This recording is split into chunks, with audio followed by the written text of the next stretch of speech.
બધાનું સ્વાગત છે દિવ્ય ભક્તિ ચેનલ ઉપર। આજના વિડીયોમાં વાત કરવાના છીએ માતાજી મઢમાં છે કે નહીં, કેમ ખબર પડે। વિડીયોને શરૂ કરીએ।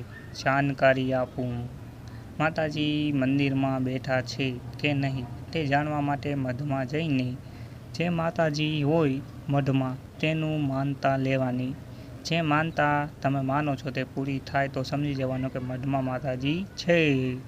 બીજી વાત, માતાજી બેઠા છે ત્યાર પછી દાણાની મદદથી પાઠ નાખી તે પાઠમાં પૂછી શકો છો મઢમાં જે માતાજી બેઠા હોય ચાઉનમાં સુરાપોરા કાર્યક્રમમાં ગમે તે કોઈ પણ પાઠ એકી બેકી વચન વધાવો આવે એવી રીતના નહીં લેવાનું, એકી બેકી તો આવતા જ હોય। સમજાણું। નવી ટ્રીક અપનાવવાની। નવી ટ્રીક શું? માંગા દાણા, તો એ માંગા દાણા આપી દઈએ।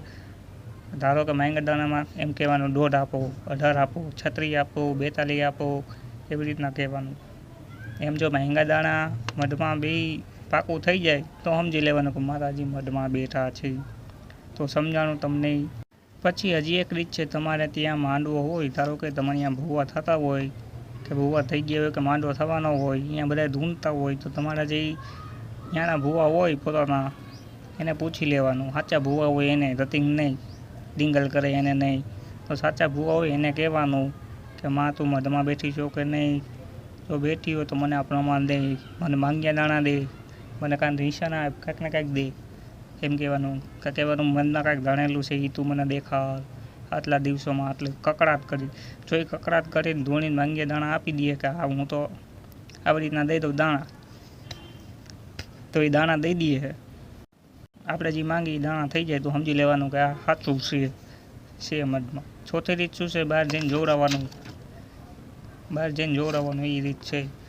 કોઈક બહારના ભૂવા હોય એટલે બીજી પરિવારના અલગ અલગ હાલતા જોવડાવવાનું હાલતું જ હોય, એની આ પહેલાં છે ને માંગ્યા દાણા માંગવાના એના માતાજીને, એ હરખું થાય પછી આપણું ખોલવાનું, ડાયરેક્ટ ક્યાં ખોલતા નહીં।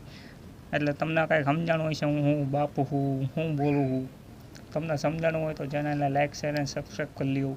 આવા વિડીયો તમને મળતા રહેશે। સમજાણું નહીં હોય કારણ કે મેં જે બોલ્યો અને તમે જે સમજ્યા, તમે સમજ્યા હો કે નહીં કંઈ ખબર નથી, એટલે કોમેન્ટમાં જરૂર કહેજો।